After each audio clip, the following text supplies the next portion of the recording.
Whether you're a skeptic or a believer, join me, Rob McConnell, as together we'll investigate the world of the paranormal and the science of parapsychology here on the X-Zone Radio TV show on XZBN and the X-Zone TV channel on Simul TV.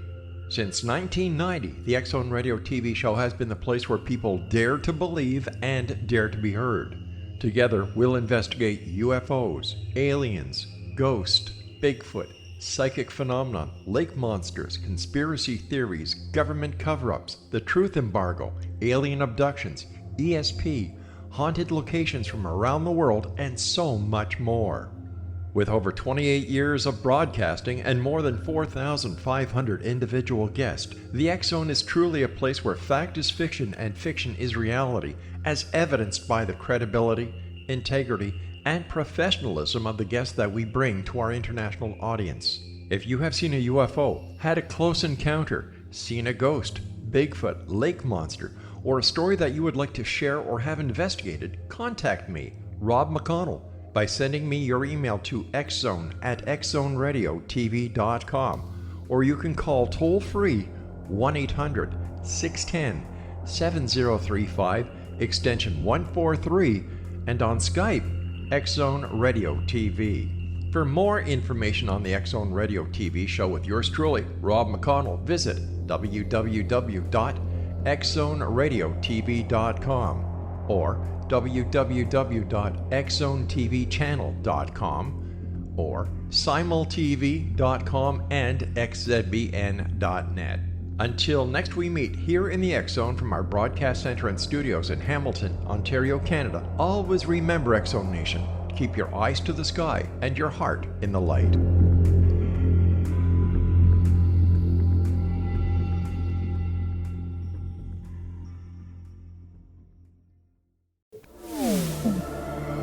The X-Zone Radio Show with Rob McConnell is largely an opinion talk show. All opinions, comments, or statements of fact expressed by Rob McConnell's guests are strictly their own and are not to be construed as those of the X-Zone Radio Show or endorsed in any manner by Rob McConnell, REL-MAR McConnell Media Company, the X-Zone Broadcast Network, its affiliated networks, stations, employees, or advertisers.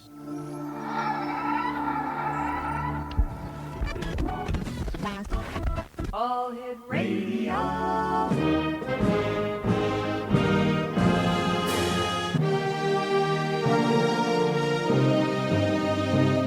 Welcome to the X-Zone, a place where fact is fiction and fiction is reality. Now, here's your host, Rob McConnell.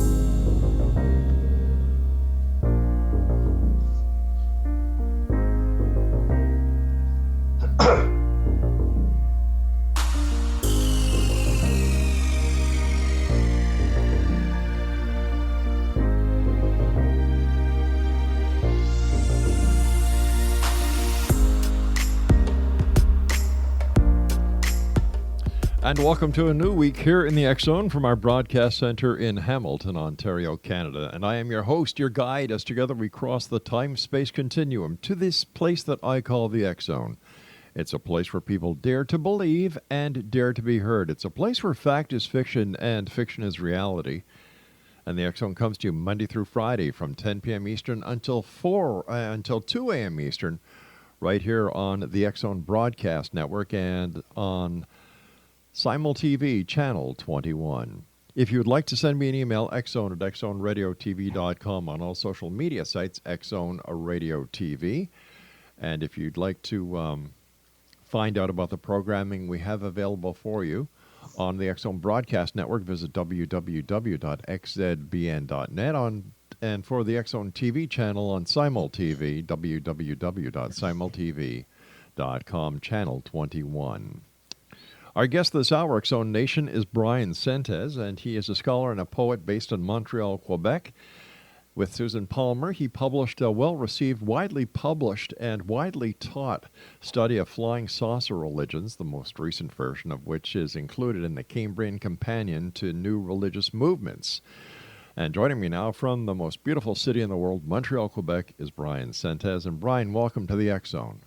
Hello. Good to be here. Nice having you with us. What got you involved into the UFO phenomenon? Yeah, that's a good question. I think maybe it's like a lot of people, as a boy, of course, I read a lot of the UFO books. I remember actually as a school, we were taken to see Close Encounters of the Third Oh, Kind. yeah. And I remember being glad about how they actually had J. Allen Hynek in the climactic scene at the end. I recognized him. And I was nice to sort of see how the aliens were based on the real reports. That was just before high school. And in high school, things sort of faded for a while. But back in the early 90s, when alien abductions were sort of making the news, at the time when the Human Genome Project, human cloning, in vitro fertilization were making the news, it kind of struck me that the women who were giving the stories of alien abduction under hypnosis usually were actually giving more of a dream narrative that expressed the sort of anxieties and aspirations around this new technology. And from there, it just occurred to me that, the stories about UFOs and ETs is kind of a collective dream, if you will, of the anxieties and aspirations of our technological society. So it struck me, like Saul on the road to Damascus in a flash in the early 90s.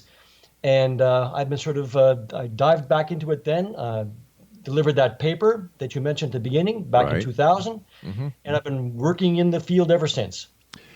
Now, I'm sure a lot of people, when we talk about UFO religions, there's Heaven's Gate. And of course, here in Canada, there's also the International Alien Movement.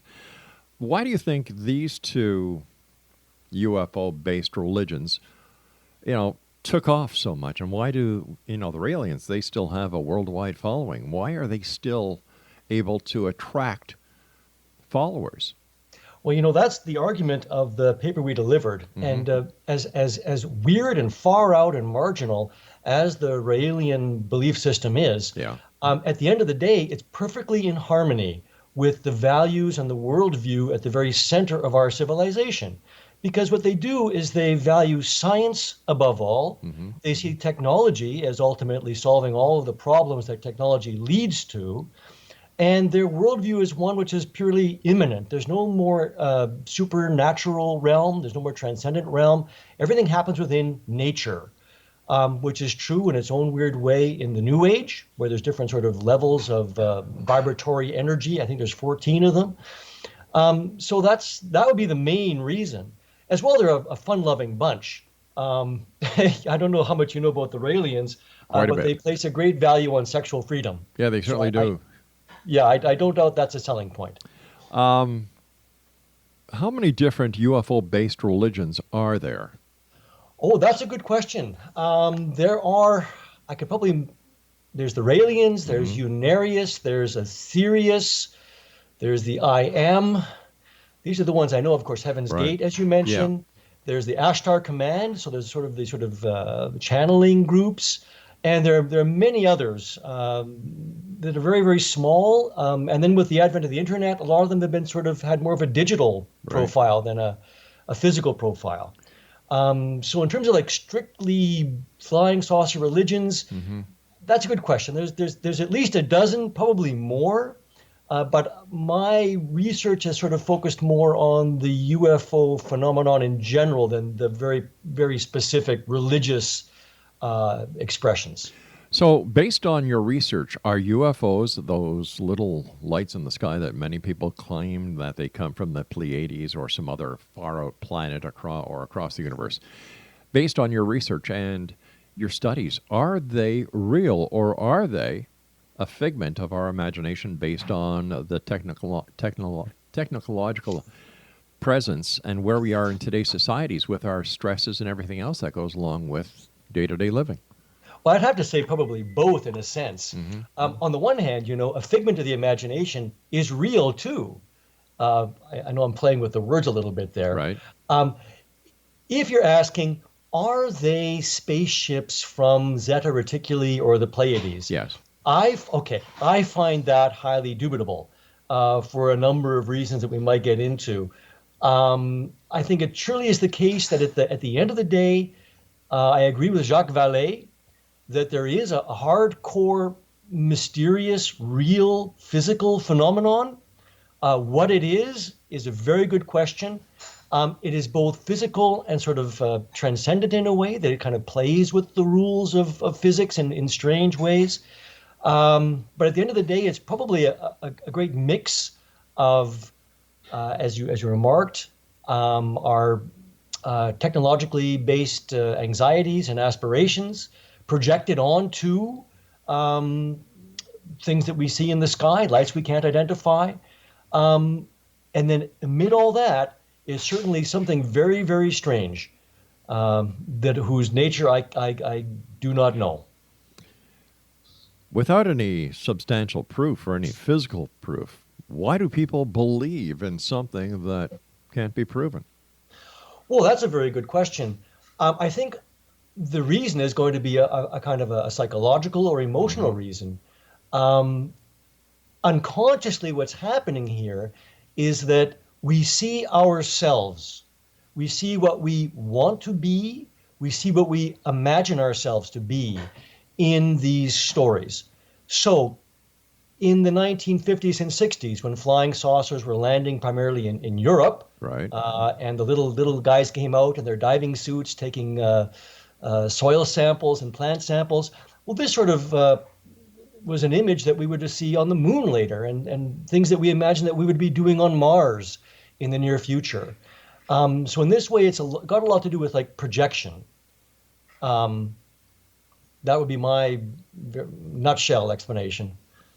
Okay. But, you know, when we look at the UFO phenomenon, we have people who then take it from just the UFO aspect, and then there's contact, then there's alien abductions. You've got the Men in Black, the hypothetical situation where there are UFOs and extraterrestrials in Area 51. How did it grow so much? Oh, this is a beautiful story. That's a good question. I don't know if there's an authoritative answer that anyone can give you.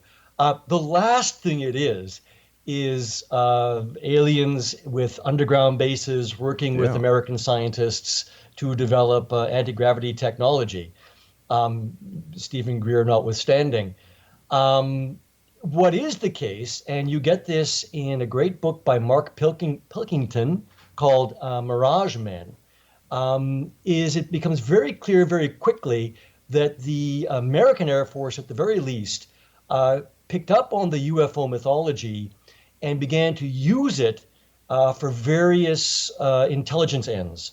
So, for example, there's the very sad story of Paul Benovitz. All right, what we're going to do here is I'm just going to hold you off here. I have to take my first break. And it's a bit of a cliffhanger. Let's look at it this way, Exonation. Exonation, our guest this hour is Bryan Sentes. He is in Montreal, Quebec, Canada. And if you'd like to find out more about Bryan, visit his website at www.skunkworksblog.com. That's www.skunkworksblog.com. And Bryan and I will be back on the other side of this very short commercial break as we continue here in the X Zone from our broadcast center and studios in Hamilton, Ontario, Canada. My name is Rob McConnell. Don't go away.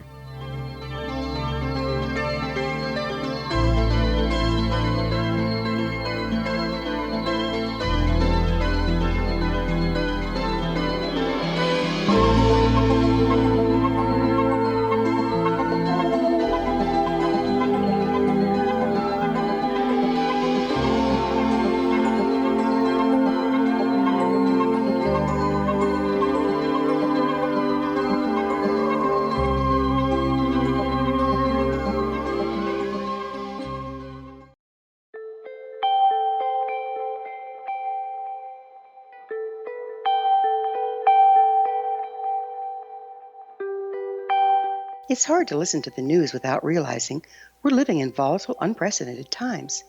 Yet never has there been such an opportunity to transform the human condition. As old structures fail, where can we find the guidance to co-create a better way? Find Your Path Home is an ever-evolving, leading-edge information, education, and healing resource center designed to support and guide you on your path to unity and enlightenment. Based on sound principles employed by shaman worldwide, we provide techniques that can support you through the current transitions, offering online shamanic classes, international long-distance shamanic healing sessions, complimentary Mission Evolution radio episodes and Stairway to Heaven TV vignettes, seminars, retreats, and much more. All of this can be found on findyourpathhome.com.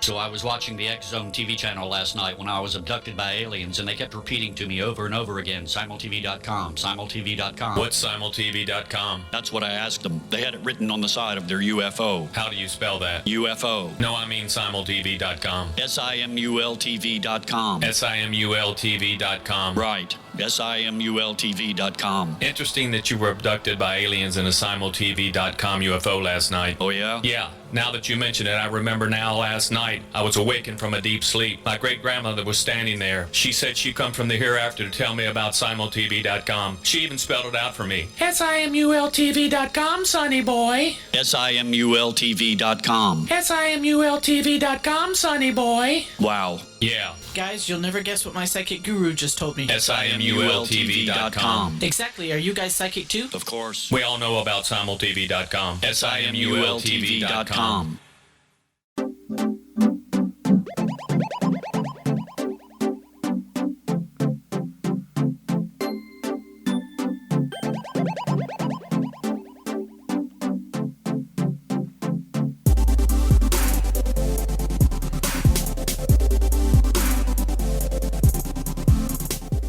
Exonation Bryan Sentes is our special guest this hour, www.skunkworksblog.com. Bryan, before we went to the break, you just started to tell us a very interesting story, and if you would please continue that story. Yeah, it's a very well-known story. Paul Benovitz was a contractor with the American Air Force. He lived near an American Air Force base near Dulce, New Mexico. He began to pick up strange radio signals on his equipment and to see strange lights in the mountains near the Air Force base. He contacted the Air Force base to let them know about this, and they told him that it was actually aliens. It turned out that, in fact, they were testing very highly top secret communications technology. Yeah. And so rather than reveal that, they fed him this line. Sadly, it led to Paul Benovitz having a kind of a nervous breakdown at the end of the day. Yeah, it's a very, very sad story. There's a book all about it whose author eludes me right now. Project Blue something. I'd have to look it up. I'm sorry. No problem. At any rate, so I think that the stories about crashed UFOs, retrieved UFOs, alien abductions, and so on, this is a mythology that really only occurs in the 1980s and then with a fury in the 1990s. And it had a lot to do with apparently a kind of either a misinformation or disinformation campaign or a ploy by some members of the UFO community to make a buck. Yeah. I've heard both stories. And it's good. It's a good story. It makes it into the films now. It sure does. Yeah. So I think that's where that comes from. That's where these stories come from. And I know that some people would disagree with me, but it seems the more rational explanation to me. It does. But you see, rationality and ufology doesn't go together. Well, ufology, like a lot of disciplines, if we can call it a discipline, includes a lot of kinds of people. Yep. Yep. On the one hand, like I say, you've got real hardcore researchers like Peter Sturrock, who is a physicist, Jacques Vallée, whom I tend to respect a great deal, J. Allen Hynek himself, again, an academic, and then other people. I won't name many names, but they're given to sort of more extreme views and more fictitious views, to my mind. As a group of people, it itself is a very interesting topic for a sociological study. There's a scholar in England who just published a book, and he hung out with Whitley Strieber and company, and a couple other UFO and New Age groups. David Icke, for example, is kind of an ethnological study. And that's very, very interesting, and sort of see what people believed, why they believed it. He was actually able to hand out surveys to sort of find out some information. So it's irrational, but human beings are irrational. right? By their very nature. You know, one thing that caught the American government by surprise when the Soviet Union collapsed was the fact that they believed, because so many of them were born again Christians, that the Russians were the Gog and Magog of the Book of Revelations, and they were going to lead to World War III and the return of Christ. So it's not just ufology that's got people with less than rational beliefs in it. Well, you see, religion's been around a lot longer than ufology has been, and I've got my own little idea of the UFO conspiracy. You see, I don't think it's the government that is perpetrating or maintaining a conspiracy, or the church, the Vatican, or any other organization except the UFO community. Because as long as there's a conspiracy in place, they do not have to provide any proof, because the truth is being hidden and suppressed. Therefore, the organizational structure of the ufology continues and cannot be debated. Well, the beautiful irony of your theory there is that if you go, say, to the Disclosure website that's run by Stephen Greer and company, they have hundreds and hundreds of so-called whistleblowers. The great irony is that, first of all, look, this idea of a cover-up and eventual disclosure goes back to the earliest days of the modern era. Donald Kehoe's very first book, The Flying Saucers Are Real, points this out, and he wrote a book called The Flying Saucer Conspiracy. And so what's strange is there's always been this idea that the government knows what's going on, the Air Force knows what's going on. They're not telling us, but they're going to slowly reveal it to us. While at the same time, you have this story, right, of the cover-up being told to Donald Kehoe by insiders. You have these files being leaked, being discovered, being released under the Freedom of Information Act. You have these whistleblowers. This is one of the worst kept secrets in the history of the modern world. All right, but let's be honest. In today's society, if, let's say, a country unfriendly to the United States wanted to have such an effect on the political arena and cause total distrust within the United States, all they would have to do is hack into the U.S. computers, find unequivocal proof that UFOs are real, and release it. But that hasn't happened, and I don't give Stephen Greer very much credit. I really don't. I really don't. And all his little whistleblowers and all the little people who say that the government is out to get them, I think that these people need psychological help, not by the woo-woos on the internet. I mean hardcore mental practitioners, because I think they have screw looses. Yeah. Listen, I agree. Yeah. I don't think the whistleblowers are really revealing anything. Yeah. And if they are, they're either well, again, it's hard to say. Yeah, it is. Either they're lying, they're fabulating, they've been lied to, right? But keep in mind, there was a very famous case of a British hacker a few years ago who claimed to have broken into, I think, NASA and downloaded precisely the kind of information you're talking about.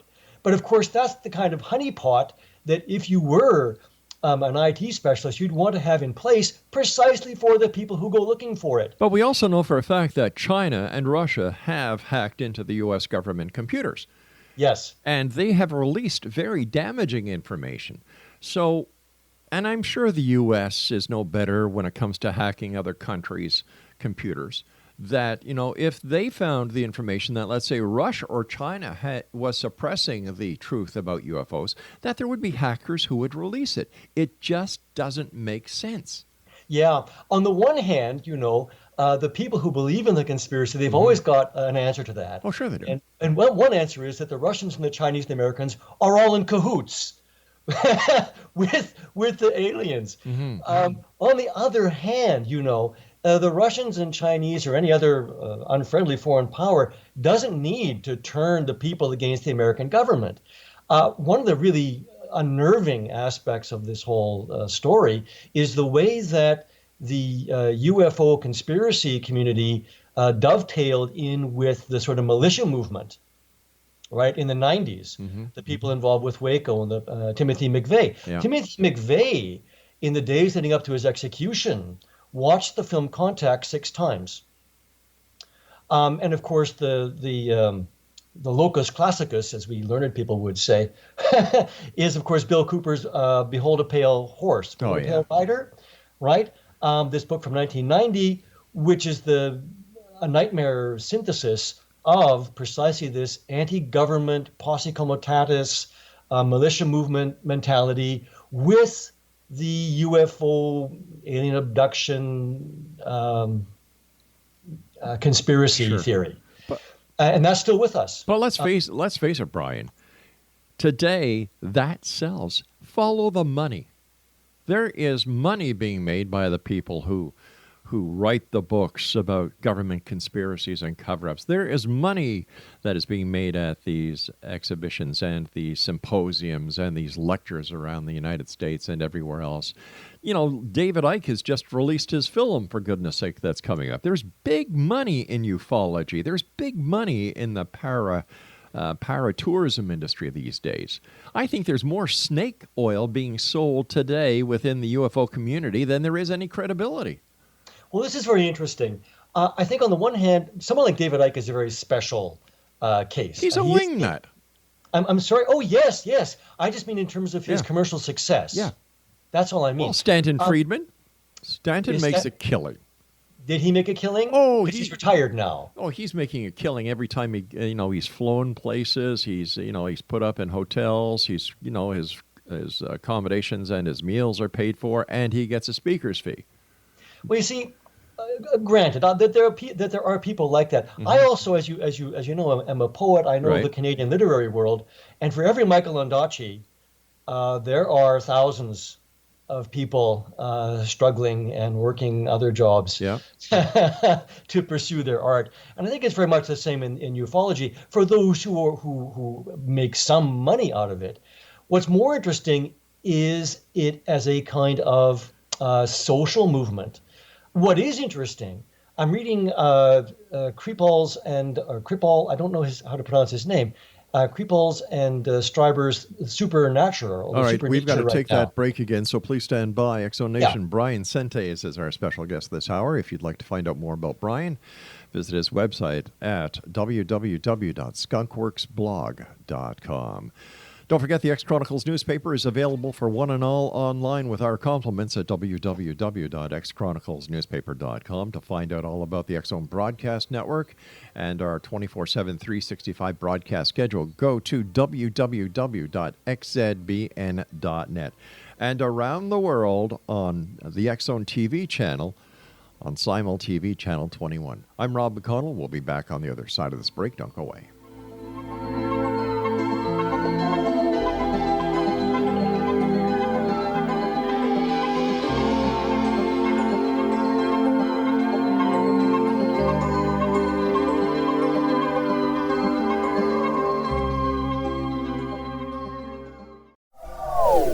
They are here, and they've been here for thousands of years, making their presence known in the shadows. They might be seen by a lonely motorist on a deserted road late at night, or by a frightened and confused husband in the bedroom he is sharing with his wife. But who are they? What do they want? Why are they here? Perhaps most concerning, has the government been aware of their presence all along? The new book by L.A. Marzulli, UFO Disclosure, the 70-year cover-up exposed, delves into the world of UFOs. Can full disclosure be soon? Order now and receive a free hour and 37-minute DVD on the UFO phenomenon. UFOs are real. Get both the book and the DVD, a $40 value, for only $19.99. To order your book and DVD today, go to lamarzulli.net. That's LAMARZULLI.net. Rob McConnell here, presenting an overview for Nicholas Paul Jennings, author of a fascinating book, Amen. It presents facts revealed by Egyptologists, facts that enable us to understand why Amen is the beginning of creation of God. It provides recommendations for religious leaders of the major religions to unify their beliefs and teach the Word of God. Love one another. Amen informs people how mankind conceived God.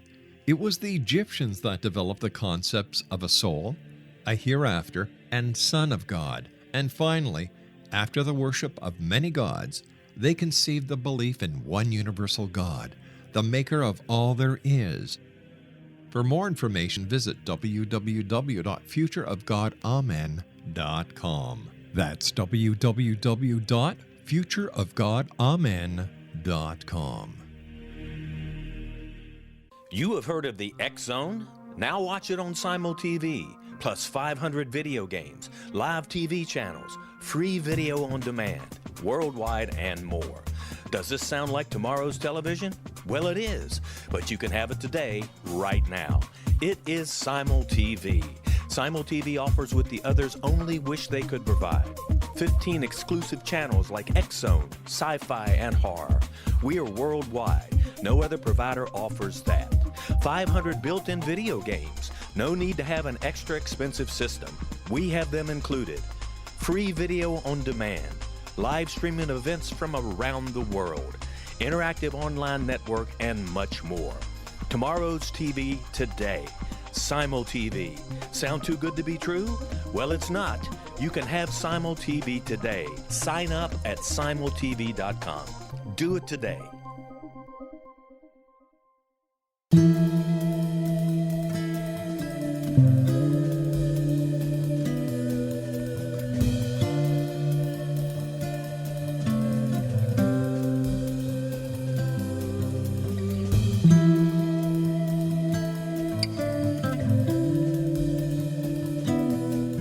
Welcome back, everyone. Bryan sent us as our special guest. His website is skunkworksblog.com. You know, speaking about David Icke, not only does he have his movie coming out, I believe the trailer is available, and he is going to be hitting the theaters in the very near future. I remember doing my show from, News Talk 610, CKTB in St. Catharines, where I was the executive producer of programming. And I would do the X-Zone from 10 o'clock at night to 2 o'clock in the morning over there.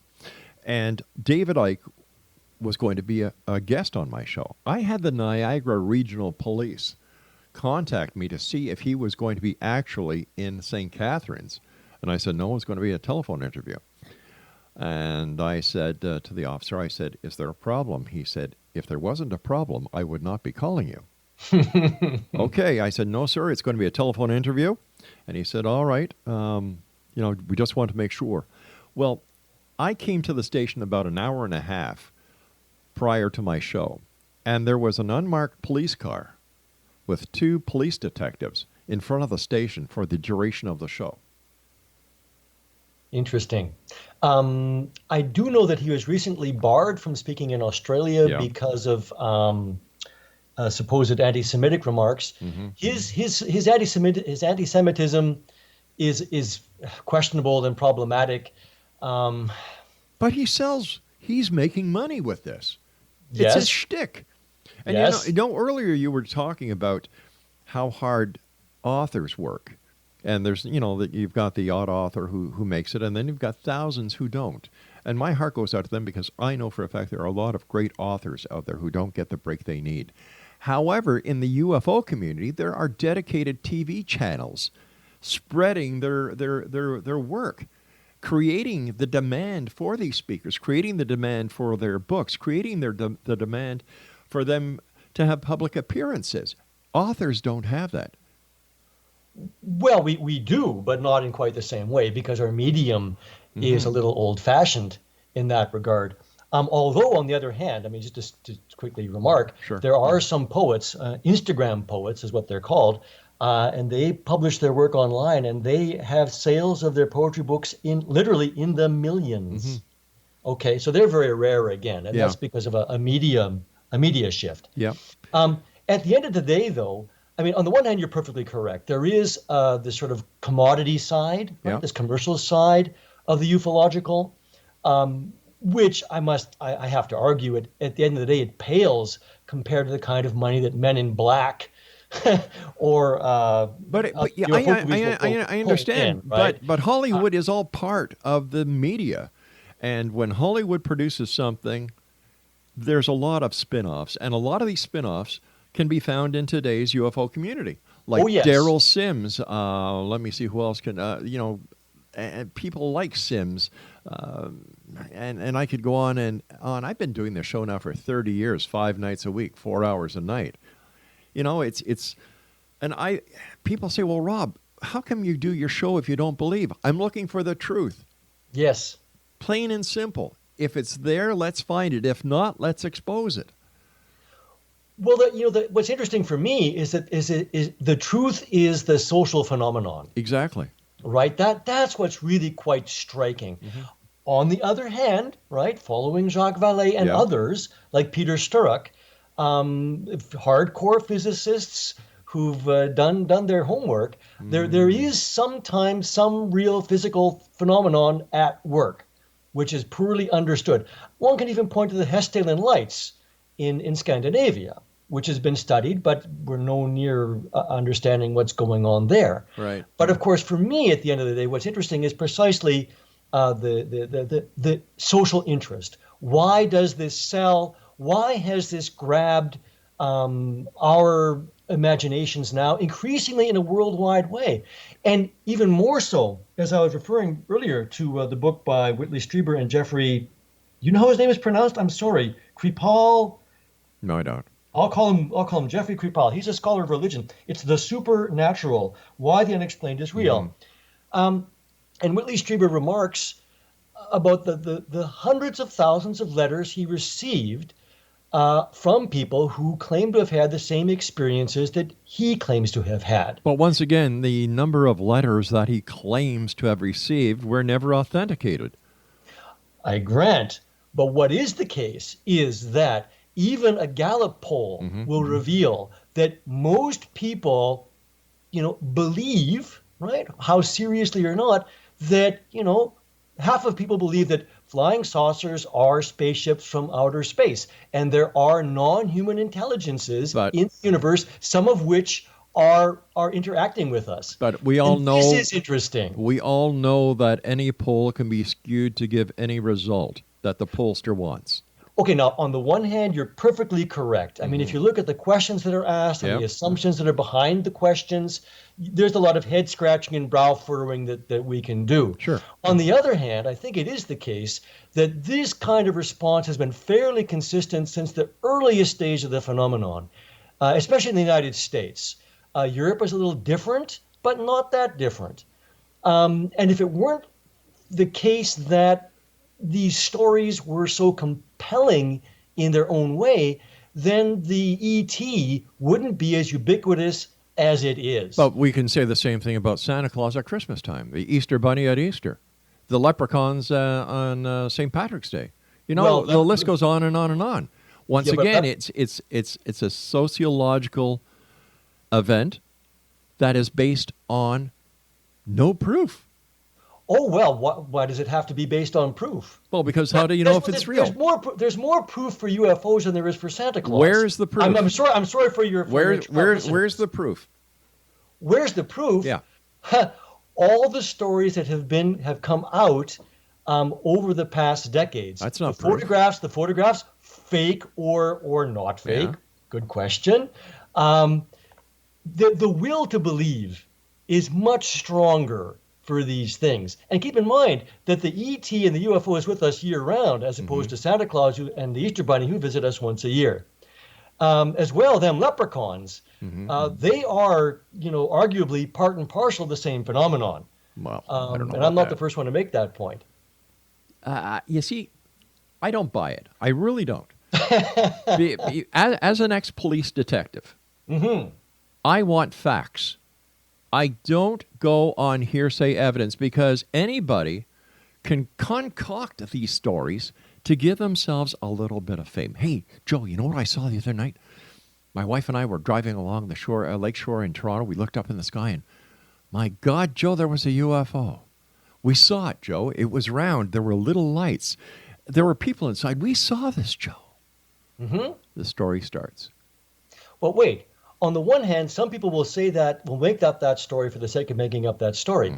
But do you believe that everyone who tells such a story is merely making up a story for the sake of making up a story? What I believe is that they are seeing something they cannot explain. Therefore, they create their own scenario based on what they're seeing and bring it into the life and bring it into the realm of their reality based on other information that they've heard of similar circumstances. Yes, absolutely. Right.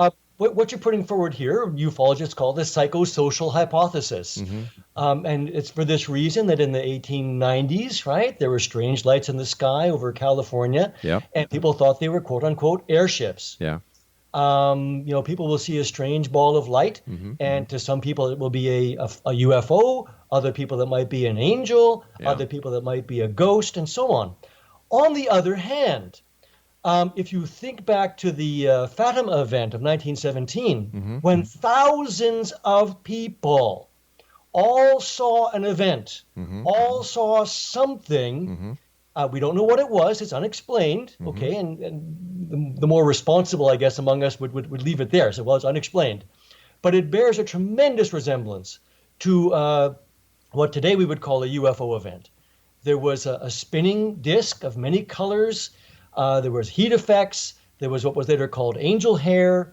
And this was witnessed by thousands of people of all walks of life. And it was even photographed. So what's going on there? I don't know. Is it someone from the Pleiades pretending to be the Virgin Mary? I don't think so. But there's something happening there. And those are the really interesting cases. And it's at the end of the day that those of us who, look into the history of the phenomenon, we have to come to some conclusion that, there's something going on. We don't know what it is. What is interesting for me is precisely what you pointed out, is the way that we interpret it according to a certain frame of reference. And that frame of reference is what's so important to me, right? Because it's this assumption that there's such a thing as quote-unquote intelligent life in the universe. Intelligent life necessarily develops a technology just like us. So what we have in this sort of interpretive frame is this projection of our own value system. All right, stand by. I've got to take my final break. We'll be back on the other side. Exonation, if you'd like to get more information about our guest this hour, visit his website, www.skunkworksblog.com. I'm Rob McConnell. This is the X Zone. And if you'd like to check out the broadcast schedule with the other great shows we have on the X Zone Broadcast Network, visit www.xzbn.com. I'm sorry, xzbn.net. And for all the programming that we have available for you on the X Zone TV channel, go to Simul TV, check out Channel 21. We'll be back as we wrap up this hour here in the X Zone with our very special guest this hour from the beautiful city of Montreal, Quebec, Bryan Sentes. Don't go away.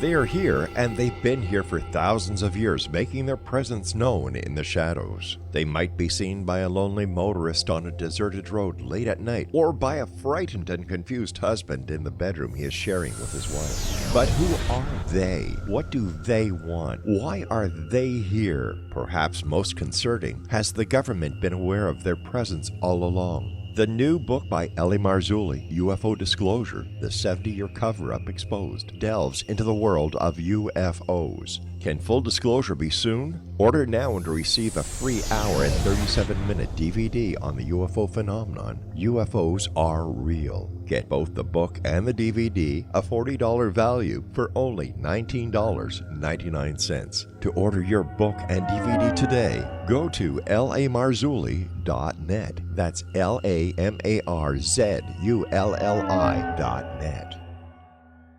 So I was watching the X Zone TV channel last night when I was abducted by aliens, and they kept repeating to me over and over again, simultv.com, simultv.com. What's simultv.com? That's what I asked them. They had it written on the side of their UFO. How do you spell that? UFO. No, I mean simultv.com. simultv.com. simultv.com. Right. simultv.com. Interesting that you were abducted by aliens in a simultv.com UFO last night. Oh, yeah? Yeah. Now that you mention it, I remember now last night I was awakened from a deep sleep. My great-grandmother was standing there. She said she come from the hereafter to tell me about simultv.com. She even spelled it out for me. SIMULTV.com, sonny boy. SIMULTV.com. SIMULTV.com, sonny boy. Wow. Yeah. Guys, you'll never guess what my psychic guru just told me. SIMULTV.com. Exactly. Are you guys psychic too? Of course. We all know about simultv.com. SIMULTV.com.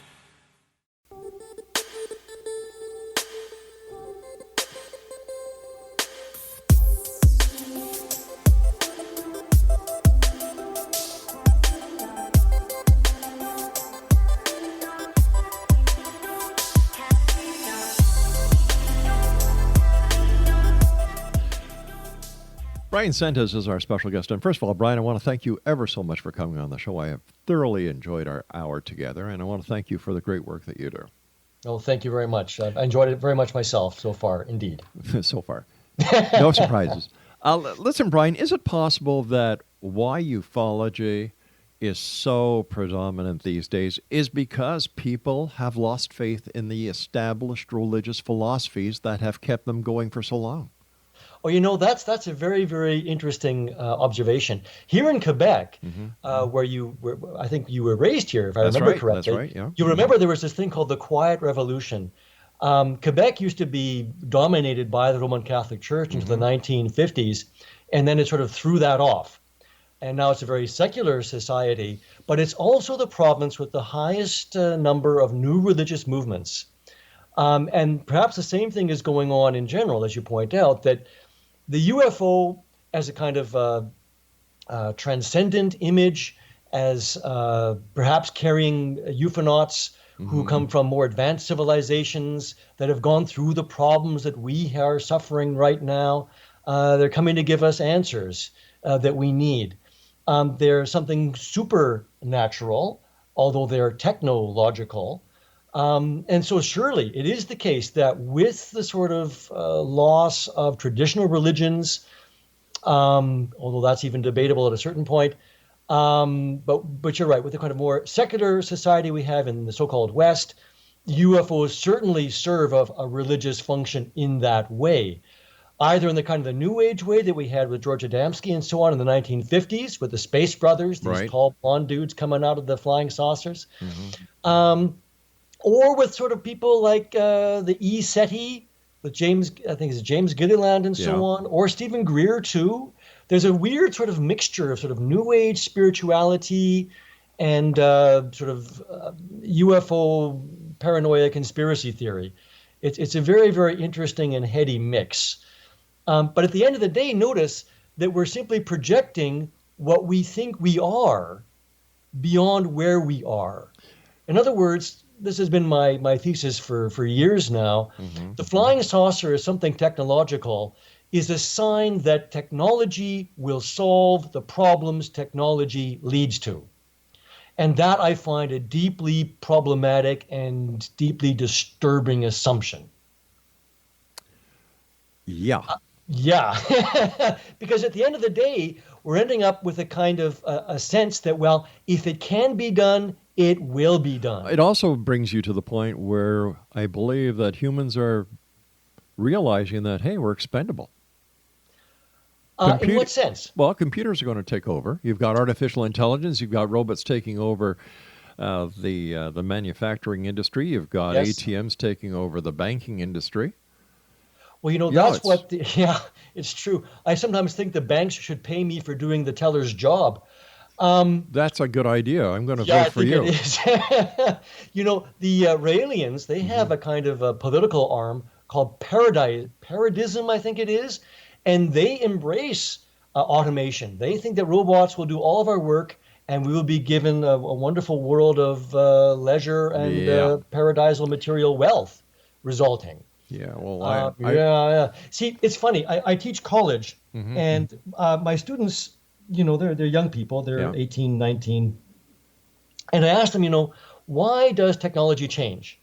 And they say, well, it just advances, as if it's like the seasons changing. I say, no. You know why it changes? Investment. Technology is not something out of our control.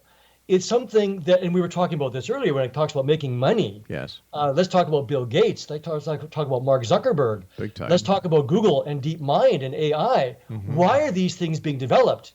Money. Money's going into it for the sake of money. And I think this is what gets occluded, dangerously so, Well, in the imagination of the UFO. Well, look at GM. Their profits soared as soon as they went to robotics and got rid of the manual labor. You know, it's funny. That has been a problem since the Industrial Revolution. You might remember there were these people called the frame breakers in the 18th century. And they were called frame breakers because they were the people who used to do the weaving, and they were put out of work by the power looms. Yep. And they would break into the factories and break the frames of the power looms. So automation has been a problem for a long time. You know, we don't mourn the fact that there aren't any typewriter repairmen or VHS repairmen anymore. And often it's the case that new jobs open up when old sort of manual jobs fall away. It's just that now things are happening so quickly. With globalization, things are exacerbated in a certain way. And so we're a lot more uneasy about automation, especially as it moves into, say, the newsroom, right? There are AIs which can write very, very simple sports stories now, for example. And people in the humanities, people like lawyers, for example, are like AI because it can help get rid of a lot of the drudge work that goes into it. But on the other hand, what happens to the people who want an articling position in a legal firm? So it's a persistent problem. I guess we'll have to ask the people from Zeta Reticuli or the Pleiades how they solved it. Two things. Number one, what is your opinion of Roswell? Give me an idea within 2 minutes, because I wanted to get you to read us a poem. Oh, well, I don't know if I can read you a poem about Roswell, but I can read you a poem about flying saucers. All right, read us a poem about flying saucers, then I'll ask you about Roswell. This is from the Work in Project. All right. Work in Progress. Okay, flying saucers. Tuesday, 3 p.m, the 24th of June, 1947. Kenneth Arnold of Boise, rescue pilot, businessman, deputy sheriff, and federal marshal, U.S. Forest Serviceman. At 9,000 feet, crystal clear conditions, alone in his call air between Cahalas and Yakima, an hour's detour searching for a lost transport. Out of the blue, a flash like just before a midair crash made him look left, north of Mount Rainier, to see at 90 degrees, 9 seeming jet planes in a V pointed south. The echelon vaguely bobbing and weaving, flashing reflections, 24 miles off, against Rainier's snows tailless, flying the nearly 40 miles between Mounts Rainier and Adams, 3 times the speed of sound. The first crossed the ridge bridging the mountains as the last came over its north crest 5 miles back. 9 crescents needing to be half a mile long to be seen, flying that fast, that far away. So smooth, mirroring sunlight, like speedboats on rough water, wavering information, like the tail of a Chinese kite, wings tipping, flashing blue-white, each like a saucer skipped over water. A little faster than I normally read it, but we only have 2 minutes, so. Yeah. Thank you very much for reading that. And where can Thank you. where can people get copies of your book? Oh, that's a good question. Well, you can go to Amazon, but I'd prefer you go to my publisher. It's DC Books. Amazon is evil. They use slave labor. Go to DC Books, or you can Google Poeta Doctus, Poeta Doctus. That's my poetry website, and there's a page there with links to all of the books I've published. Grand Gnostic Central is the name of the book with that poem, and there's another book with some UFO poems called Ladonian Magnitudes, and they're both from DC Books here in Montreal. Quick question: what is your opinion of the alleged crash of a UFO in Roswell, New Mexico? I think it's a wonderful story. It's a wonderful myth, and I love the fact that it's Rose well. And there's a wonderful expression called sub rosa, which goes back to the Rosicrucians. So no, I think it's a wonderful story. It's a wonderful myth, and it's part of this what Jung called a modern myth of things seen in the sky or that crash in the sands of New Mexico. We've got about a minute and a half left. What are your final thoughts? What are your final words to the worldwide X-Zone Nation tonight? Oh, well, I would say, oh boy, that's a tough one. I would say, come to my blog, Skunkworks, skunkworksblog.com, because there I'm actually able to sort of set out these ideas in much more detail and with other links to sort of more pertinent information. I think the phenomenon is very, very important. Mm-hmm. It's as important as it is marginal and weird and far out, and it points to what's at the center and the heart of our society in ways which are very, very informative, illuminating, and distressing. As I said earlier tonight, my friend, it's been a wonderful experience having you on the show. I would love to have you back on in the future so we can discuss further topics. But for now, you and I must say so long. Before we do, give our listeners your website again. And why did you call it Skunkworks? Oh, Skunkworks is, of course, where Lockheed works on its. That's why I called it, because it's a work in progress. I see. Right, just like Lockheed. And your website, one more time, is skunkworksblog.com. Bryan, take care of yourself. It's been a great pleasure talking to you, and I look forward to the next time you and I meet here in the X-Zone. Indeed. À plus tard. À plus tard. À la prochaine.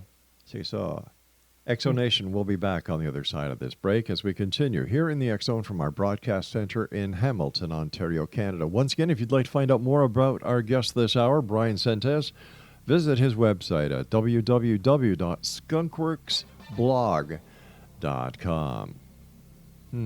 Are you a skeptic or are you a believer? Send me an email, xzone@xzoneradiotv.com. I'm Rob McConnell. I'll be back on the other side of this news break. Don't go away.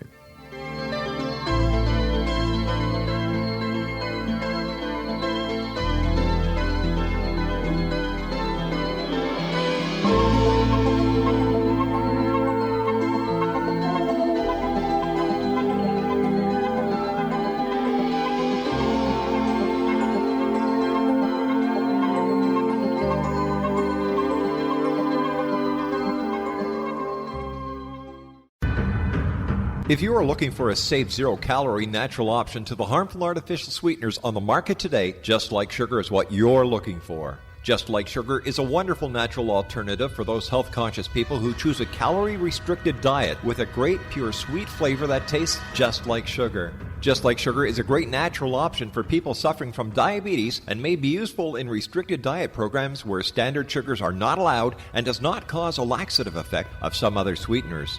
Just Like Sugar comprises a perfect blend of chicory root fiber, natural calcium, natural vitamin C, and Just Like Sugar's sweetness comes from the natural flavors from the peel of the orange. Just Like Sugar is a natural alternative to harmful artificial sweeteners and will change the way that you believe all natural sweetener products taste. Just Like Sugar is available at your local Whole Foods markets, Wild Oats markets, Henry's, Sun Harvest, and many other fine natural food stores in the U.S., Canada, and worldwide.